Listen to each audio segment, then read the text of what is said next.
Hey guys, Christian. This is going to be an update video for a video I did previously called What Marvel Phases 5 and 6 Need to Do. And in that video I went through all the upcoming Marvel Phases 5 and 6 movies and gave my thoughts on them. So for this time around I'll be playing that previous video and then chiming in occasionally with all the updates we've gotten from all the upcoming films and TV shows, since we've gotten so many updates in the past couple weeks, just so that you can stay updated with everything that's going on in the world of Marvel. So without further ado, let's jump in. So first off, we have What If Season 3, and yeah, I'm actually pretty excited for it. I know this was announced way back in the day, back in like July of 2022, but we didn't really get too much information about it. Any kind of updates that we've gotten were just kind of hinted at different expos throughout the years, and we haven't really got anything official until now. And back in December of last year, the series story editor named Matthew Chauncey is actually replacing AC Bradley as head writer, just because AC Bradley said that she's pretty much done with the series and she said everything that she wanted to do. So yeah, now Matthew's taken over, which totally makes sense. You don't want to be on a project for too long and then be kind of creatively drained. So it totally makes sense that she would want to leave the project and that they would get a new writer on board. And then also Brian Andrews is returning as director, so that'd be really cool to see that consistency from seasons 1 and 2 and then kind of wrap it up with season 3. And we also got an official release date for it. It's going to come out on December 22nd of this year. And there's going to be 8 episodes and they're going to be releasing daily, kind of like they did last year. So that'll be an interesting experiment. I remember when I was trying to watch it last year, I kind of fell off the wagon on it just because episodes were coming out daily and it was really kind of hard to keep up with it. And especially, around the holidays, I was trying to spend time with my family and everything like that. So hopefully I'll be more prepared this time around and actually watch them, or just space out a little bit more, just because it's just very overwhelming getting new episodes every day. And I'm also going to have to go back and actually finish off season 2, because even though I know these are all kind of like what if scenarios and nothing's really canon, but for the episodes that I did watch, I actually really enjoyed. So yeah, it'd be interesting to go into season 3 and seeing all the different what if scenarios they have. And this is supposed to be marketed as like the final season, so it'd be interesting to see how they kind of wrap up this kind of what if storyline and see what the Watcher is going to be up to. And yeah, maybe they'll bring him into the actual Marvel Cinematic Universe and we'll see maybe more what if scenarios within the live action film. But yeah, we'll see what happens with that. But yeah, apparently we're supposed to get a bunch of new characters in this new season. We're supposed to get a Red Guardian centered episode that's supposed to also feature Bucky Barnes, that was written by AC Bradley, and apparently this was supposed to actually be in season 2, but I guess they just had too many episode ideas for season 2, so they decided to move it to season 3. And there's actually a clip online that actually shows Red Guardian and Bucky in the car to complete a mission, and then they get stopped by a younger Bill Foster, played by Lawrence Fishburne. And then we also get introduced to a new character named Ranger Morales, who's actually going to be played by America Ferrera, so that'd be cool.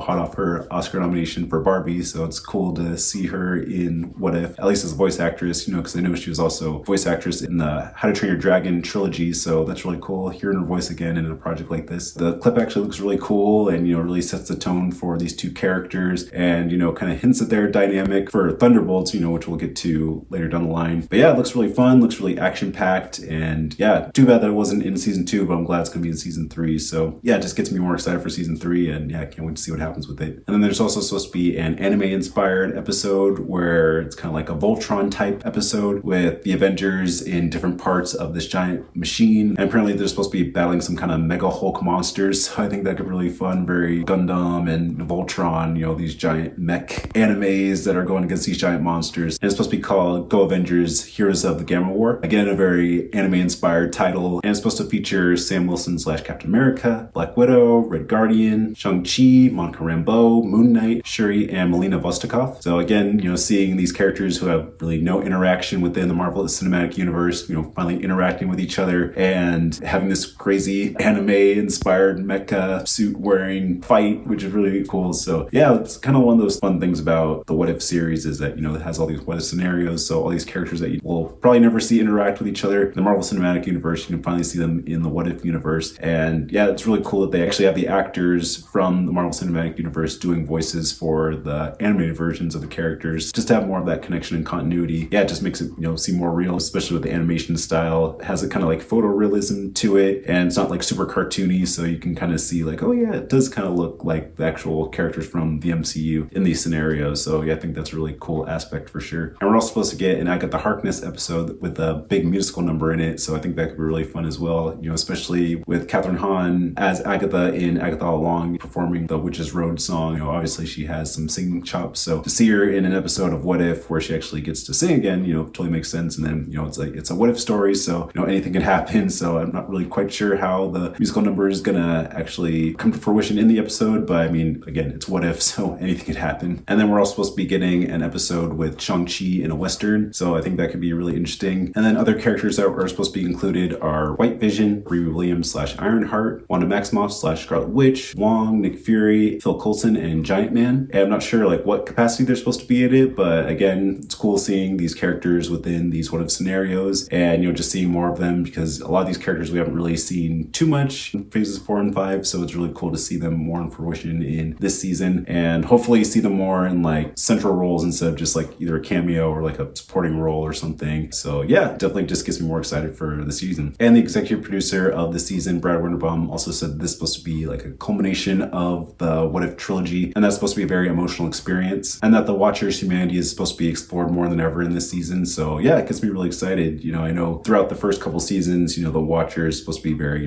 distant, just watching, and slowly but surely kind of wants to get more and more involved in the situations and try to prevent these things from happening, all these horrors from happening. So maybe like this will be the season where he finally like interferes and, maybe somehow he kind of breaks the reality of the What If universe and, maybe it kind of spills into the actual Marvel Cinematic Universe. So we'll see. And, kind of like I was saying earlier, maybe we'll see the Watcher in, some form of live action within the MCU. And yeah, maybe you see like Jeffrey Wright, in like this giant What If Watcher head and everything like that, CGI enhancement and everything. So yeah, we'll see what happens. But yeah, I'm glad they're kind of like wrapping up this kind of What If story arc, and it's not just like, like a one and done thing, and that there's actually, some kind of continuity and, some kind of end game, pun intended, with the Watcher and with this series. So yeah, it definitely gets me more excited for it. And yeah, speaking of which, Brad Winterbaum said that this season kind of hints at the most kind of crossover potential between the What If universe and then the Marvel Cinematic Universe. So yeah, it just gets me more excited, and yeah, it just makes me want to see like what those hints could actually be. They also said a lot of concept ideas from seasons 1 and 2 were actually put into this third season. So yeah, it totally makes sense. And also Mark Andrews said that a lot of the episodes that they have in this season are definitely wackier than the ones that they had previously, and that they are finally able to explore them in this season, just based on all of the concepts that they've been explaining previously, like westerns and anime and all these different crazy wacky ideas. And on November 11th, we got an official poster and official trailer for What If Season 3. And yeah, let's just start with the poster. The poster looks really cool. Definitely hints at the one last watch, just implying that, this is kind of like the end of the Watcher character, whether it means he dies or sacrifices himself, or, this is just an ending to the series. And then in each of the letters, it kind of hints at the different what if scenarios and everything. So yeah, definitely does kind of get me a little emotional that this is going to be like the end of this series. And, I definitely loved season 1. And like I said, I'm going to finish season 2 right before season 3. But yeah, from what I did see, like it's a really good show. Definitely a love letter to Marvel Cinematic Universe. And it really just shows the creators just definitely really care about these characters in this world and just want to see different scenarios that, we didn't really get to see them in the Marvel Cinematic Universe. So yeah, it definitely gets me really excited. And then of course the trailer looks amazing. Just seeing, like I've been describing before, just all the different what if scenarios and seeing the character interactions, definitely gets me more excited for this series, and, kind of see this kind of epic conclusion that they're planning on having. So yeah, definitely on board with this series, and yeah, definitely opening the door for the future of the MCU. And yeah, I'm just hoping that this is like a really good season,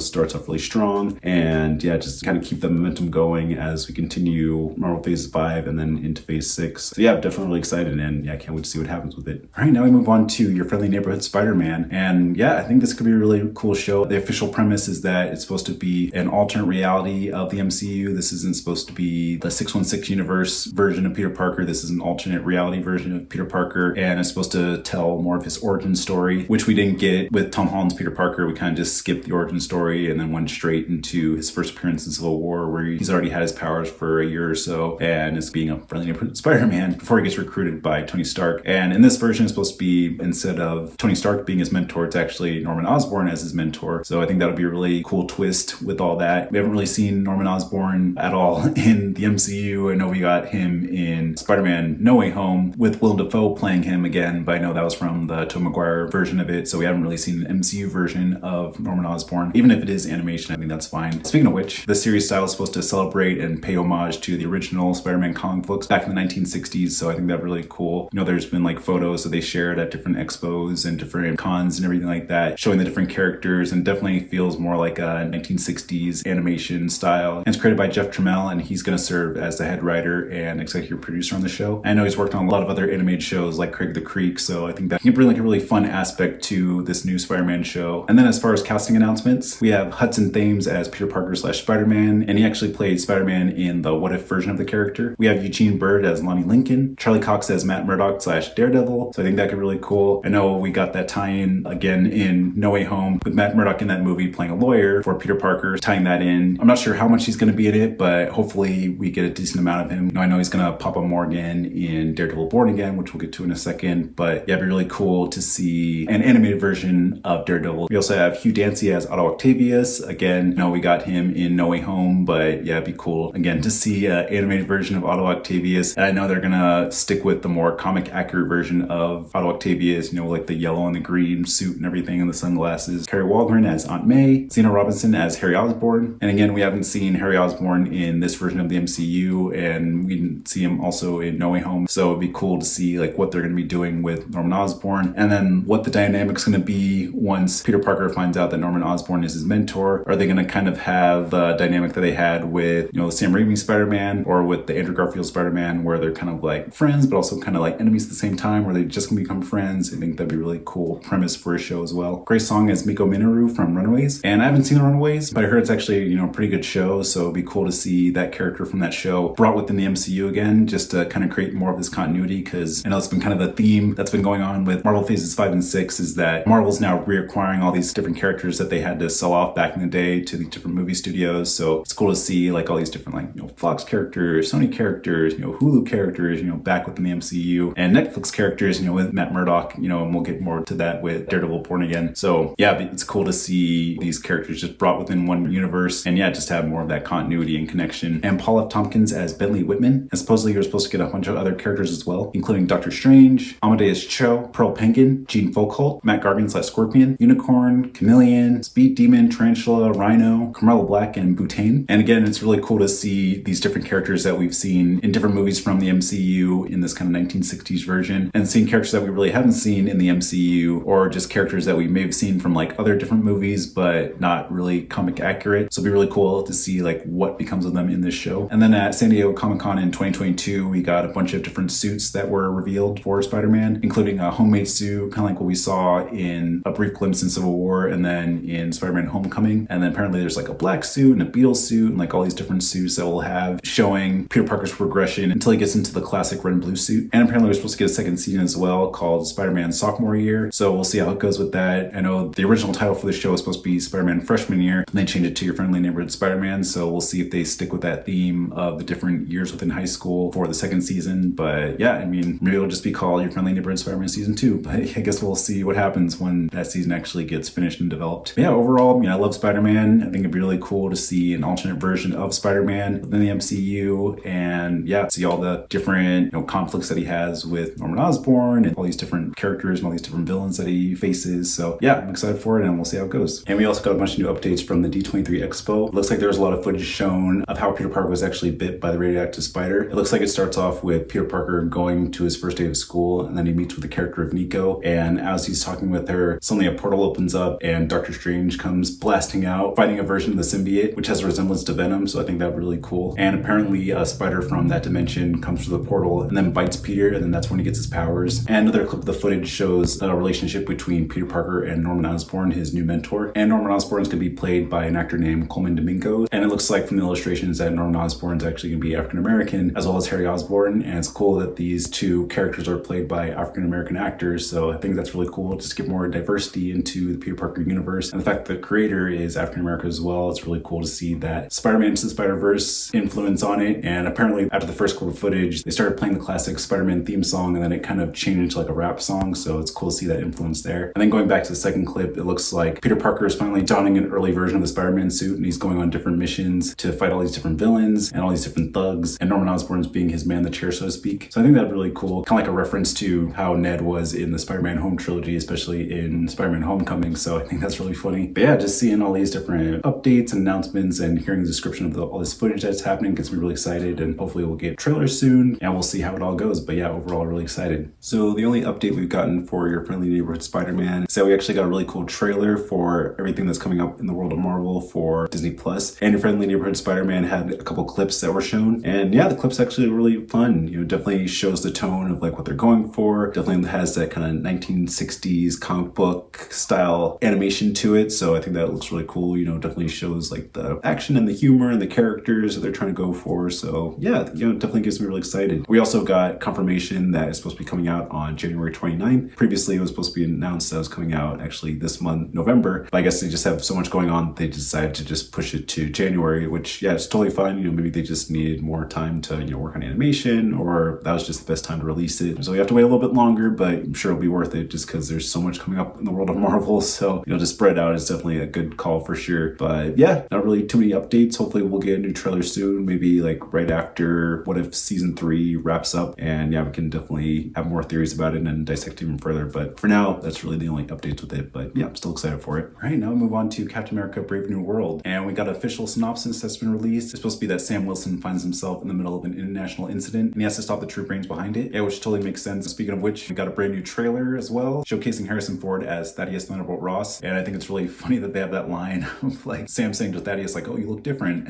and then Thaddeus saying like, "Oh, it's either I lose the mustache or I lose the campaign." So a little reference to the fact that William Hurt was replaced by Harrison Ford, since William Hurt unfortunately passed away back in 2022. But I mean, I'm all for it. I mean, I love Harrison Ford. It's really cool seeing him in the Marvel Cinematic Universe. So yeah, I think that's really exciting. But yeah, in the trailer, Ross is running for president, and then during one of his speeches in the White House, Isaiah Bradley listens to music, and then he's suddenly awakened. He's like a sleeper agent, kind of like how Winter Soldier was in Civil War. And then he attempts to assassinate Ross. So now there's this whole conspiracy about like, how is Isaiah Bradley activated? Who's behind all this? And then, we get more teases of the leader, played by Tim Blake Nelson, with his really cool hat and everything, and, all of this cool voiceover. So we'll see how that goes. And then also, speaking of which, we got the reveal that Giancarlo Esposito is going to be in the movie as well, playing a villain, of course. And then we also got the reveal at San Diego Comic-Con this past July that he's going to be playing the character Sidewinder, and that Sidewinder is the king of the Serpent Society, which is kind of like a callback to that Marvel presentation, way back in the day where Kevin Feige was announcing Phase 3, and that he had the title for Captain America 3 subtitled as the Serpent Society, and then, he erased that, and then it was Civil War. So I'm sure they always had this idea, way back in the day, and then now that there's going to be a new Captain America movie,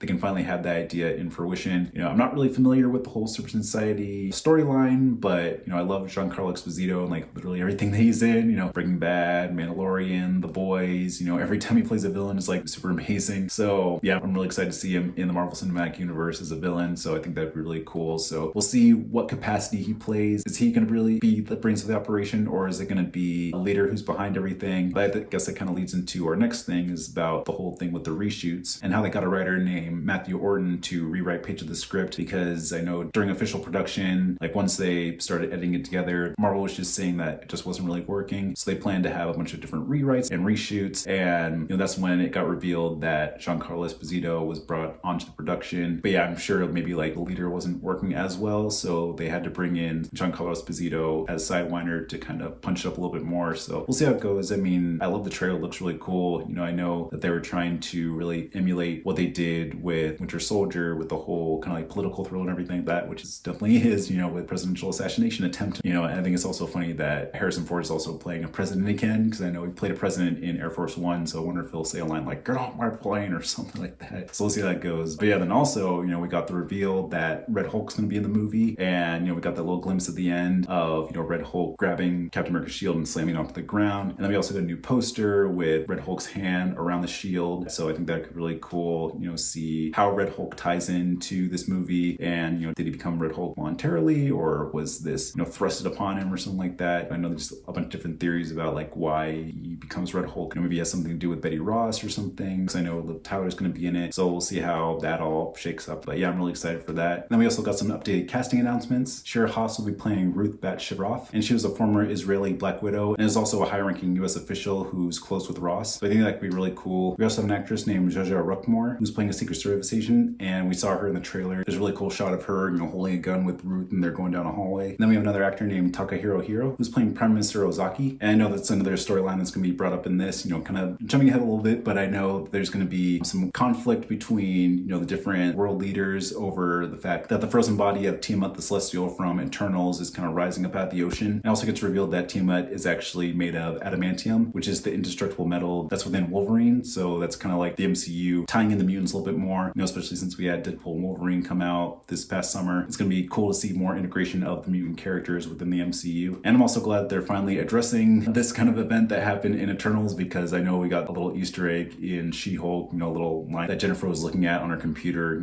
kind of a blink and you miss it kind of thing. So I'm glad they're finally addressing it, and we have kind of like a whole conflict centered around this event, so we'll see how that goes. And then we have other actors named Seth Rollins and Rosa Salazar in undisclosed roles. But yeah, overall I'm really excited. This is kind of like the official film where it seems like Marvel is kind of at a turning point where they're trying to really make things good. They're not just kind of like, what they did with Phase 4, they're just like pushing stuff out, without really quality controlling or anything like that. They're really kind of like slowing down, like looking at what they're doing, assessing it, and then saying, okay, we need to do like some reshoots, some rewrites to make it better. So hopefully this will be part of the upswing for Marvel. I know we had Deadpool and Wolverine, but I feel like that was more like Ryan Reynolds and Hugh Jackman kind of doing their own thing, within the Marvel sandbox. And now this is really kind of like Marvel's time to step into the plate and make something really good. So I think they can do that. And yeah, I'm really excited for it. We also got a bunch of new stuff from the D23 Expo, including Sam Wilson in his new Captain America uniform. And they also played a clip, which hasn't been shown to the audience. So unfortunately, I wasn't able to see it. But there have been some descriptions online saying that it's about President Ross giving an address at the White House. And he's talking about the remains of Tiamat and that they need to mine the resources in order to obtain the adamantium. So it's cool that the adamantium is actually finally confirmed, and we're finally getting confirmation that we're getting mutants within the MCU. So that's really exciting. And then to top it all off, the clip ended with Ross hulking out into the Red Hulk. So it's really cool to see Harrison Ford as the Red Hulk and get a full-on view of him and everything, looking really epic and amazing. So yeah, it just gets me more excited about the movie. So we actually got a bunch of updates for Captain America Brave New World. We actually got a couple hints of footage in a video that Marvel released a little while back ago, celebrating the 85th anniversary of Marvel Studios. And with that one, we got our first clear view of Harrison Ford as the Red Hulk, which actually looks really cool. I know we got that photo back at the D23 Expo of Thaddeus Thunderbolt Ross as Red Hulk, but it's actually cool seeing him actually in motion. And of course, the big news this month at the Brazil D23 Expo, we actually got a brand new poster and a brand new trailer for Captain America Brave New World. Yeah, just starting off with the poster, it looks really cool. It definitely hints at the big battle that we're going to get between Captain America and Red Hulk. So I think that looks really exciting. I know in the previous poster, we got the hint of Red Hulk's hand around Captain America's shield, but now we're actually seeing hints at the big fight that we're going to get between the two of them. And of course, we got a brand new trailer, which looks epic and amazing.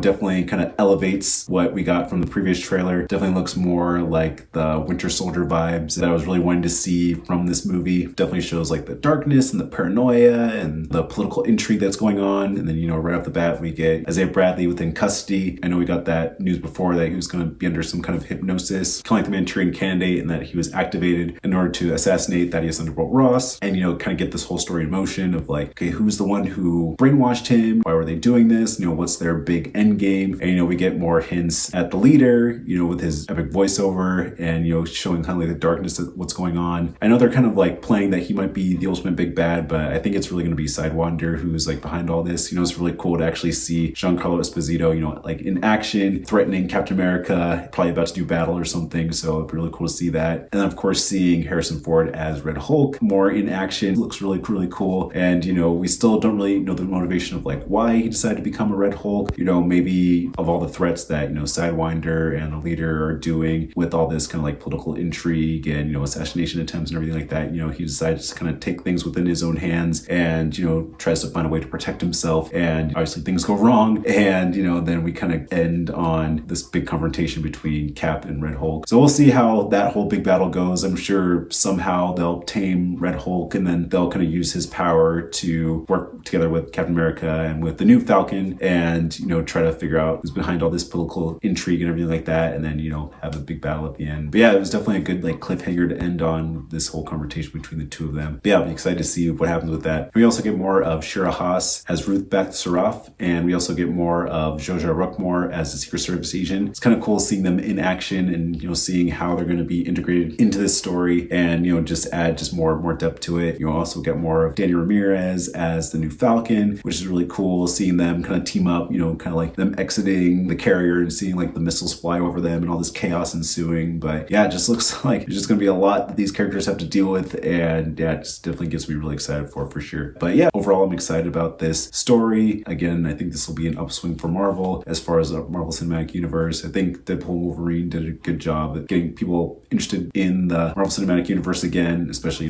made $1 billion. So of course, people were really excited for it. So yeah, I'm hoping that this movie kind of keeps the ball rolling. And yeah, we can definitely get, a good ending for Marvel Phase 5. And yeah, we'll see how it kind of sets everything up for Phase 6 with the whole culmination of the multiverse saga. So yeah, we'll see how it goes. But yeah, definitely looks really cool, really action-packed, really intense. And and yeah, I'm definitely really excited for it. All right, now we move on to Daredevil Born Again, and we got an official synopsis that's been released. It's supposed to be about Matt Murdock and Wilson Fisk trying to work together in order to help the people of New York, but slowly but surely their pasts come to haunt them again. And I think the main thing with this one is that Brad Winterbaum said officially that the first 3 seasons of the Netflix version of Daredevil are going to be part of the MCU canon, so it's not going to be a complete reboot of the Daredevil character. This will be more of like a continuation from the Netflix series. I mean, obviously it still has that kind of Marvel tone to it, but they're kind of leaning more towards what the Netflix series was going for. And then, speaking of which, jumping ahead again, we got a bunch of cast members from the original Daredevil series coming back into this new series. Deborah Ann Wool as Karen Page, Eldon Henson as Foggy Nelson, Wilson Bethel as Bullseye, and Ayelet Zerur as Vanessa. So I think that could be really cool because I know that they were originally filming last year, back in March, it was supposed to go on for a couple months, but then because of the writer's strike got shut down. And then, once the writer's strike was over and they were able to watch the footage over and, start editing together, Kevin Feige and Brad Winterbaum were just kind of watching it and we're just realizing that it wasn't really what they were wanting it to be. It was more like a procedural drama, and Daredevil didn't suit up until like episode 4. So, they fired those original showrunners and they got new showrunners. They got a showrunner named Dario Scardapane, who worked on the Netflix version of Punisher, and then Justin Benson and Aaron Moorhead, who worked on a couple other Marvel shows, to serve as directors, which I think is a really good choice. I think they didn't want to isolate the fans of the original Netflix version, and they kind of wanted to have those original Netflix fans, which I'm a fan of, be included in this series, and then also introduce new fans to the show. So I think that was a really good choice. So yeah, we'll see how it all goes once it finally gets released. It's supposed to come out in March of next year, and there's supposed to be 18 episodes, and they're supposed to be divided into 9 episode halves. So I think we'll probably get the first chunk in March, and then maybe like later in the year or even the next year we'll get the other 9 episodes. So I think that really, really cool, just because I think 18 is just a lot for one series. So I think they're kind of leaning more into like the 13 episode structure that was in more of the Netflix versions, and make it more like a series instead of just like one big 9-hour movie. Because I know that was a problem that they were having with the other television series, is that it just felt like one long movie, and they were just having executive producers over the show and everything like that, instead of having like a showrunner and actual television writers to make it more like serialized television rather than just like one big movie cut up into like 6 episodes or 8 episodes or whatever it might be. So I think that retooling that Brad Winterbaum and Marvel Television are doing moving forward is actually a really good thing, and that'll definitely help the series that are coming out moving forward. So yeah, I'm really excited for the future of that. And then also with this one, Wilson Fisk will be running for mayor, and that's supposed to be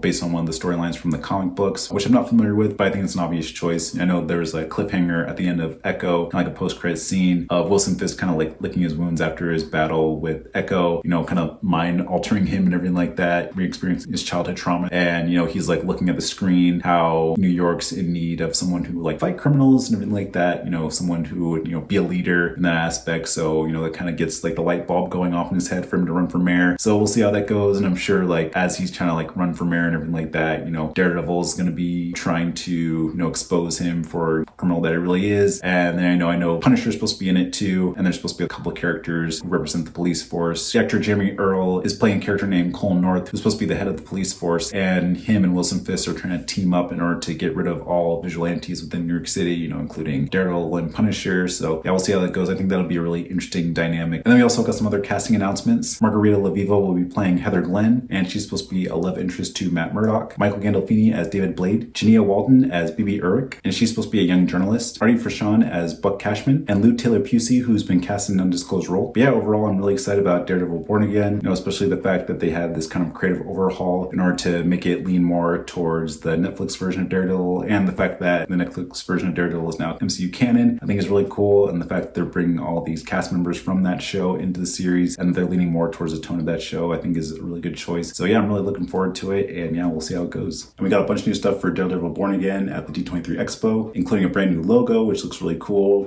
Kind of really fits the dark tone that they were setting with the Netflix series. We also got a brand new image of the Punisher in his classic uniform, which looks really cool. And we also got confirmation that season 2 is actually filming right now. So it looks like they're really confident with what they have with this first season. And yeah, I'm excited for season 2. Hopefully we'll get it maybe by like 2026 or something. They haven't confirmed a date for it just yet, but yeah, hopefully we'll get sooner than later. And yeah, we can continue the story that they're setting up with season 1. And we also got confirmation that a bunch of new characters are going to be showing up as well. Apparently Kamala Khan's dad is going to appear in the show, so we'll see how he factors in. Maybe it'll just be like a fun cameo or something. Maybe he's just walking by and sees like a big crime going on, or maybe he's watching something on TV and then has this urgency to protect Kamala or something. But yeah, it'll be interesting seeing how he fits into the the show. Then we got confirmation of a couple other new characters. We got confirmation that White Tiger is going to appear in the show. And I know the appearance of that character has been teased in sort of behind the scenes pictures and footage and everything like that. So it's good that we finally have that confirmation with that. And we also got confirmation that the character of Muse is going to be it as the new villain. And I'm not really super familiar about the character, but just from the images from the comic books, it looks like he's going to be a really dark character. And it's going to be interesting seeing the infighting between Daredevil and Kingpin. And then maybe like while they're doing their own conflict, character of Muse is going to have his kind of overall plan to take over the city and everything like that. So I think that'll be really interesting to see how he factors into the show as well. And also there's been an official synopsis that's been released. Apparently it's going to be about Daredevil and Kingpin seemingly teaming up in order to fight a new threat that's been brewing. So I think that'd be really interesting to do, have them have kind of like a unholy alliance, because at the end of the original Daredevil series, it seemed like the kind of this deal going on where they wouldn't expose each other for like who they really are in order to kind of like end the conflict within Hell's Kitchen. So it'd be interesting to see like how they team up and what their dynamic's going to be, and like how that tension mounts between them before they have to take on this overall threat. And apparently there was a trailer that was shown, so hopefully we get that in the next couple of weeks, just to see like what the tone's going to be. And apparently it's fitting more into the Netflix tone that was established. So yeah, I'm actually really excited that going back to having this kind of creative overhaul that they had with the show, and kind of having it fit more in line with the Netflix version of Daredevil. So I think that'd be really exciting. And a bunch of people are saying that there's kind of like a comparison to the movie Heat, where in that movie there was like a lot of tension between Robert De Niro and Al Pacino, and people are saying that there's a lot of tension between Matt Murdock and Kingpin. So I think that'd be really cool to see. I can definitely see the comparison between that movie and this series. So once we get the trailer released, and then everyone can see how that comparison lives up to that movie. So yeah, we'll see how it goes. But yeah, overall I'm really excited about this show. I can't wait to see some trailer footage and finally get the show in March. We actually got a bunch of updates for Daredevil Born Again, and the first one, like I was saying earlier, about the two videos that were released by Marvel, the 85th anniversary video and then the Disney Plus look ahead video. And at least for the first one, it definitely shows hints of the red costume that Daredevil will be in. You kind of see like some kind of like glowing red in his eye, and people are thinking like, is he like possessed or something like that? But I think it's really just like he's just seeing something in the distance that's like red and glowing, and it's kind of reflected in his eyes. Maybe it's supposed to be like Muse or something like that, but yeah, we'll see. And then of course we got the look ahead for Disney Plus video, and that definitely shows a whole bunch of different footage for Daredevil Born Again. Definitely shows the relationship between Matt Murdock and Wilson Fisk, and how there's definitely like some tension between them, kind of like I was saying earlier, where the first footage was kind of like an homage to the movie Heat with the tension between Al Pacino and Robert De Niro, and we're definitely getting more of that with Matt Murdock and Wilson Fisk as they're trying to kind of navigate like what this big threat's going to be within the city, whether it be Muse or White Tiger or Bullseye or whatever threat that they're facing. But yeah, it definitely shows the tension really well. And of course there's a whole bunch of action that we get. Definitely feels just like the Netflix version of Daredevil, but just a little bit more refined. I'm so glad that they're picking up where they left off with the original series, and that they're definitely trying to emulate the tone of that series while also trying to make something new and try to get some new fans in there. But yeah, we got more Punisher, doing his thing, hiding behind the corner, about to like shoot one of the guys through the wall. We definitely got a lot of Daredevil action, kind of hints at like a hallway fight, because that's one of the signature fights from Daredevil, is that, he's always going through a hallway and battling a bunch of guys. So that'd be really cool to see. But yeah, I'm definitely really excited for it. And back in September, Brad Winterbaum was in an interview and he said that this is supposed to be like the most brutal and visceral action that we've had throughout the series, and that it's supposed to like pack a lot of power within it. So yeah, they're definitely honoring what came before while also doing something new. And yeah, it definitely gets me really excited for sure. And also back in October, Vincent D'Onofrio, who plays Kingpin, said that he and the rest of the cast were really happy with this iteration of the series. Kind of like I was reporting earlier, that ideas for like the new series like weren't really all that great, and that they had to have this kind of creative overhaul. So it's really cool to see that Vincent D'Onofrio and the rest of the cast are really pleased with this iteration, and it looks like the studio and like the crew are really happy with this iteration as well. So yeah, I mean, it's kind of too bad that they had to kind of learn the hard way of kind of wanting to go their own way instead of kind of honoring what they had in the past. But I'm glad that they kind of had to go through all that in order to kind of give the fans what they want and kind of continue what was like already great beforehand with the Netflix version. So yeah, we'll see how it goes. But yeah, it definitely makes me happy to hear that, he's really excited about this iteration and that they're honoring what came before them in the past. And we also got confirmation within that Disney Plus look ahead video that the series premiere is actually supposed to be March 4th of next year. We already knew that it was going to come out in March, but it's cool that we're actually getting confirmation for the 4th. So that'll be really cool. It'll probably come out like right as Your Friendly Neighborhood Spider-Man is wrapping up, so we don't have to wait too long in between different TV shows. It's really cool to have like all this different stuff for Disney Plus, people who are more into like, the kid-friendly stuff, and then people who are kind of more into like the more adult stuff. So it can kind of please both audiences. If you like one or the other or both, you still have options. So yeah, 2025 is definitely going to be a big year for Marvel, and yeah, I'm definitely excited for it. Like I've been saying earlier, I'm just hoping that they can just keep the ball rolling with all this really cool content for Marvel, and that we can kind of get back to the glory days of the Infinity Saga, hopefully, and get a good wrap up to Phase 5 and then set us up for Phase 6. All right, now we'll move on to Thunderbolts. And I think the biggest one is the title itself, Thunderbolts, with little asterisks at the end. And Kevin Feige's being really secretive about that, suggesting that we won't find out until we see the movie. So I guess we'll see how it goes once it's actually released in May. And that's another big update with the movie, is that it was supposed to come out in July of next year, but then that got replaced by Fantastic Four, which we'll get to in a second, and got moved up to May. So I think that's cool. We'll get the movie even sooner, and hopefully we'll get our theories answered as to what the little asterisk actually means. People are suggesting that like maybe it'll be leading into like a Dark Avengers, or it's supposed to be like a lead up to like a bigger team, or it could just be some kind of inside joke that Kevin Feige and the rest of Marvel Studios has. But yeah, we'll see how it goes. Yeah, I'm hoping that there'll be some significance to it, and that maybe it'll lead into a bigger team or something. I don't think they'll do a Dark Avengers unless like maybe that's what Doomsday is going to be about, or even like Secret Wars. It's going to be like the Dark Avengers versus the New Avengers. They have to battle it out, and then eventually they have to realize that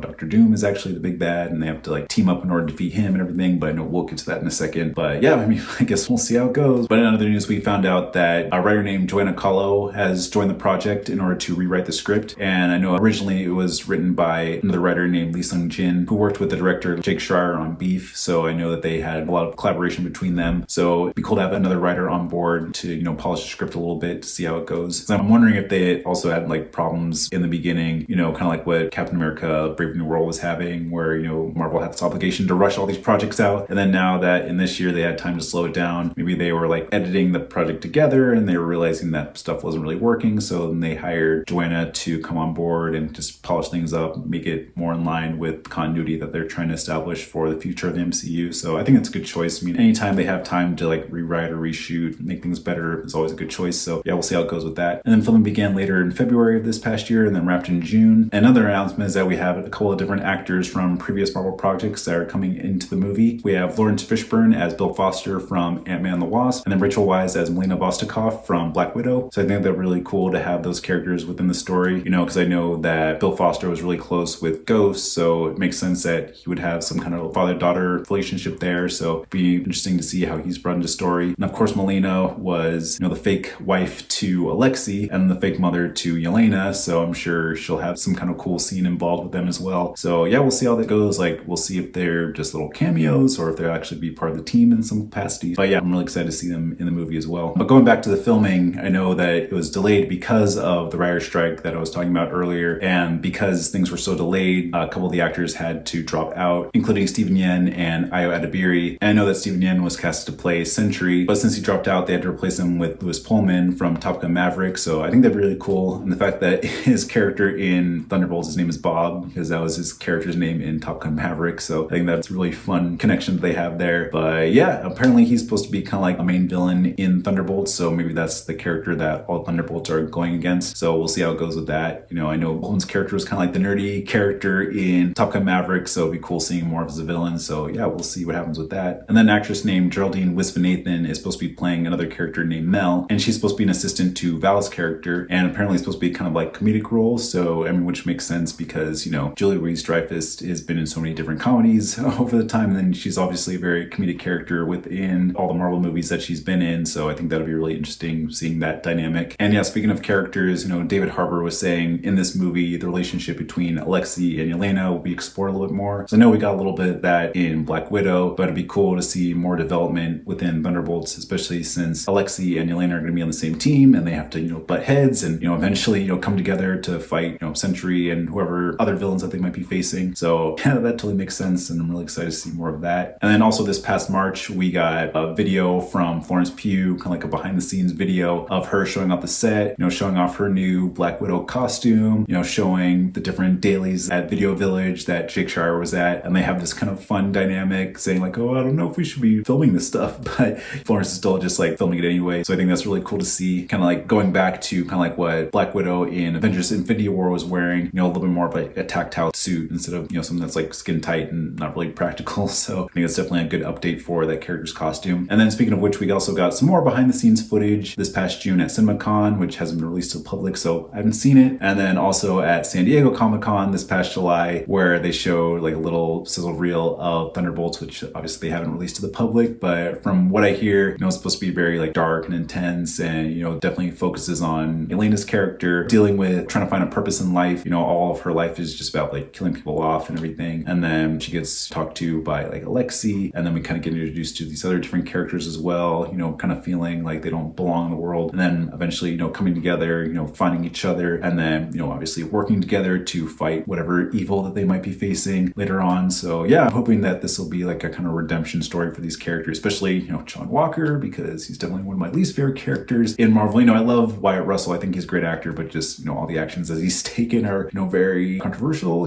especially, killing a man with a shield and everything like that. So it'd be good to see the repercussions of those actions within this story, and, all these different, broken characters, like Bucky and Ghost, and, obviously Yelena and Lexi and Taskmaster, and all these different characters coming together, finding redemption and then fighting this evil, kind of like, yeah, Suicide Squad. I know this is like an answer to DC Suicide Squad. So hopefully they'll get a redemption story and then eventually join the Avengers and then, fight in the Secret Wars and everything like that. But yeah, I'm really excited for Thunderbolts, and I think it'd be a really cool movie. And yeah, we'll see how it ties into the larger MCU. And we got a bunch of updates for Thunderbolts. And like I said earlier, we got little hints of footage for it in the 85th anniversary video released by Marvel, which, yeah, looks really cool. Definitely shows more cool action and character interactions. And back in September, Sebastian Stan kind of described Bucky Barnes as Jack Nicholson's character in One Flew Over the Cuckoo's Nest, how he's an individual coming into a chaotic and degenerate group whose members have to find a way to unite, which totally makes sense with the Thunderbolts characters. How they're all kind of coming from disparate situations and storylines that they find themselves in, and they have to kind of find a way to unite against some kind of ultimate threat. And also back in September, Chris Bauer and Wendell Edward Pierce were cast in undisclosed roles. So we'll see what happens with them. I'm pretty sure they're probably going to be some kind of like government agents or something like that, trying to go against the Thunderbolts characters, or maybe they'll become allies for the characters down the line and help them try to clear their names and become heroes. But yeah, I guess we'll see. Hopefully we'll get more casting announcements soon of who they'll be playing. And of course, the big news is that we got an official poster, an official trailer for the movie. And yeah, we'll just jump in with the poster. It definitely kind of reminds me of like the Sons of Anarchy poster, or like the This Is the End poster, with the characters kind of all piled on top of each other and they're all kind of fighting each other and everything. And then you have Elaine in the center kind of going like, oh my gosh, what's happening? Also reminds me of like different posters of like,